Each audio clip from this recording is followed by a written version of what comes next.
제45칙 타시아수. 어떤 것에도 걸림없는 존재 무의진인. 본칙. 동산법 연선사께서 말하였다.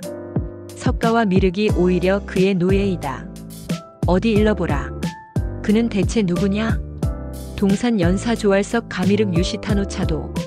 타시아수. 평창. 무문선사가 평하여 말하였다. 만약 그가 누구인지 분명히 알면 마치 사거리 가운데에서 찾던 아버지를 만난 것과 같아서 다시 다른 사람에게 옳은지 옳지 않는지 묻지 않는다. 개송으로 말하였다. 무문왈약 야견득 타분 효비여 십자가도. 당견친 야상 사경 불수문별인도 시여 불시송활. 남의 화를 당기지 말고 남의 말을 타지 말라. 남의 잘못을 말하지 말고 남의 일을 알려하지도 말라. 타국막만, 타마막기, 타비막변, 타사막지, 색임. 이번 공안 역시 5조 1024-1104선사의 것이다. 무문관의 저자 무문에게는 그의 오세손에 해당한다. 그래서일까 할아버지 오조에 대한 무문의 배려는 각별하다. 제35칙 청렬이혼과 제36칙 외나무다리 그리고 제38칙 쇠꼬리에 이어 이번까지 벌써 4번째 등장하고 있는 것을 보면 짐작할 수 있다. 본칙은 법연선사어록의 상당 법문에도 소개되고 있으며 특히 종문무고에 상세히 나오는데 전체 이야기는 다음과 같다. 화주의 개성지각선사는 처음 장로사의 부철각선사, 법수선사 아래에서 공부했는데 깨친 바가 없었다. 뒤에 동산 오조법 연선사의 법문을 듣고 그의 문화에 당장 들어갔다. 하루는 방장실에서 오조법 연선사가 지각스님에게 물었다. 석가모니 부처님이나 미륵 부처님도 저 사람의 노복이라고 한다. 자, 일러보라. 저 사람이란 누구인가? 지각스님이 답하였다. 호장삼 흑이사 즉 길거리에서 보는 평범한 사람입니다. 오조선사는 이 말에 고개를 끄덕이며 수긍하였다. 당시 오조법 연선사 밑에는 원호 스님이 수자로 있었는데 오조선사가 이 말을 일러주자 그는 이렇게 말하였다. 지각스님의 대답이 괜찮기는 하지만 빈 구석이 있는 것 같습니다. 아직 진실을 체득한 것은 아닙니다. 간과해버려서는 안 되는 일이니 자세히 살펴주시는 것이 좋겠습니다. 이튿날 지각스님이 입실하자 오조선사는 어제와 똑같은 질문을 하였다. 지각스님은 어제 화상에게 다 말씀드렸습니다라고 하였다. 그러자 오조선사는 어제 무엇이라고 하였더냐? 하고 물었다. 지각스님이 길거리에서 보는 평범한 사람이라고 말씀드렸습니다라고 하였다.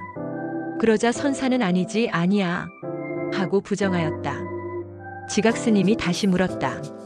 어째서 어제는 옳다고 수긍하셨습니까? 오조법 연선사가 말하였다. 어제는 옳았지만 오늘은 틀렸네. 지각스님은 이 말 끝에 크게 깨달았다. 본 화두는 제11칙인 주가맘주의 화두와 그 성격이 비슷하다. 똑같은 사안을 두고 전날은 옳다 하였다가 뒷날은 그르다 한다. 다 그 사람을 찾도록 안내하고 있다. 물음은 간단하다. 여기 누군가가 있다. 그런데 그는 석가모니 부처님과 미륵 부처님을 아래 것으로 부리고 있다. 대체 그는 누구인가? 불교에서 사용하는 말 중에 상근기니 하근기라는 게 있다. 상근기가 스스로 부처가 될 수 있는 자질을 갖춘 사람을 가리킨다면 하근기는 성불하기에 자질이 충분하지 않는 사람을 가리키는 말이다. 그렇다면 하근기는 주어진 선천적인 한계 때문에 부처가 될 수 없다는 것인가? 여기서 현실적으로 상근기가 귀족이나 적어도 평민계층의 사람들을 가리키는 것이라면 하근기는 일자무식의 천민계층을 가리켰다는 사실이다. 따라서 이러한 주장은 하근기인 천민계층의 사람들에게는 절망스런 선언일 수밖에 없을 것이다. 선종은 이러한 절망에 빠진 천민계층에 대한 자비의 출현이다. 불립문자라는 선종의 슬로건이 중요한 것도 다 이유가 있었던 것이다.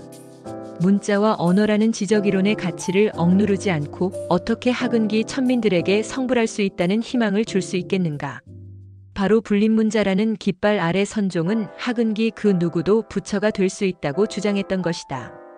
일자무식의 노행자였던 선종의 6번째 스승 해능대사가 선종의 육조가 되었다는 사실 자체가 이런 선종의 정신을 가장 상징적으로 나타낸 것이라 할 수 있다. 그런데 선종에서 불림 문자를 외치는 순간 선종의 수행 방법은 직지인심 견성성불이라는 문자에서 마음으로 패러다임을 이동한다. 따라서 선종은 부처 경전 경전 해독자라는 위계 질서를 전복시킬 수밖에 없다. 본칙에서도 석가모니나 미륵의 노예가 될 것인가, 그들의 주인이 될 것인가, 그들에게 소원을 기구하는 서글픈 하근기로 살 것인가, 누구에게도 원하는 것이 없는 당당한 상근기로 살 것인가? 라는 물음은 곧 석가모니 부처님이나 미륵 부처님이 우리의 노예가 되는 순간이 바로 우리도 그들과 마찬가지로 부처가 되는 찬란한 순간인 것이다.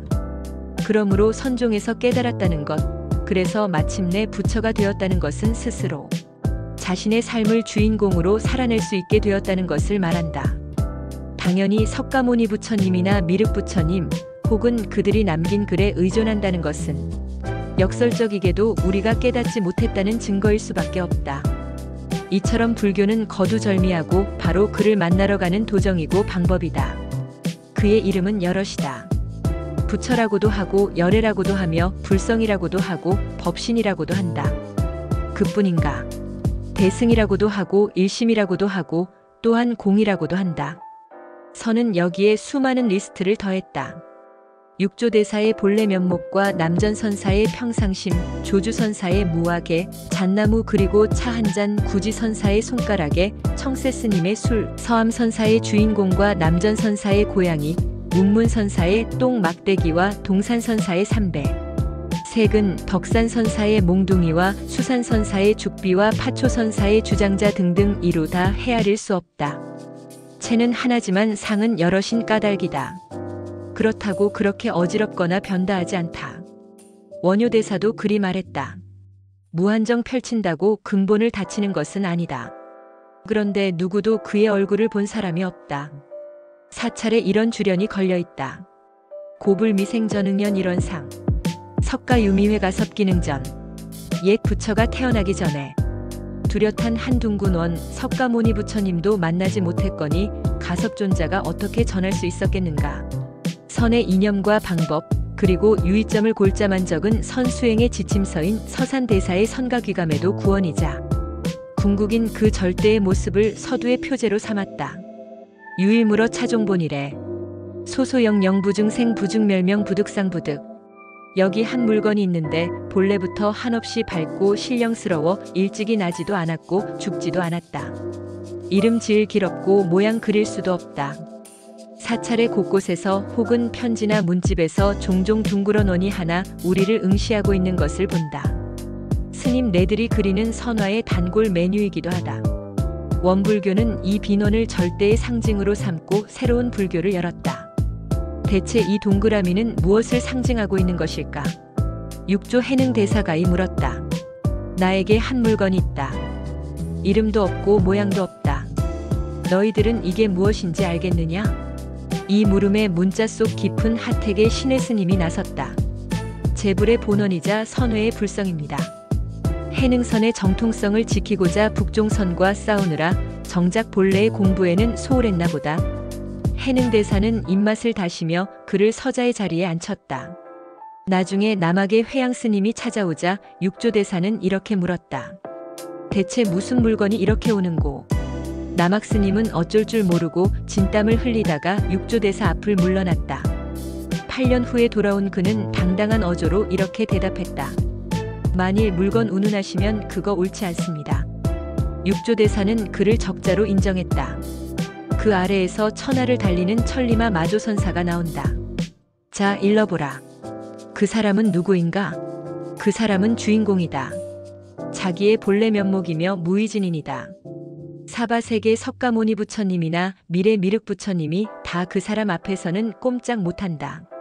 이미 해탈하였으며 열반에 이르렀기 때문에 그 어떤 것에도 걸림없이 자유롭고 행복한 존재이다. 피동적이고 노예적인 인생이 아닌 능동적이고 주체적인 인생을 살라는 교훈이 담겨져 있다. 즉 자기 인생의 주인으로 살 일이지 남의 노복으로 살아서는 안 된다. 남의 활이나 당기고 남의 말이나 타고 남의 잘못이나 말하고 남의 일이나 알려고 한다면 그런 인생을 어디다 쓰겠는가? 조고각하, 지금 나는 여기서 무엇을 하고 있는가? 이것을 자각하지 않으면 안 된다. 출처 제45칙 타시아수 어떤 것에도 걸림없는 존재, 무의진 인작성자 향림.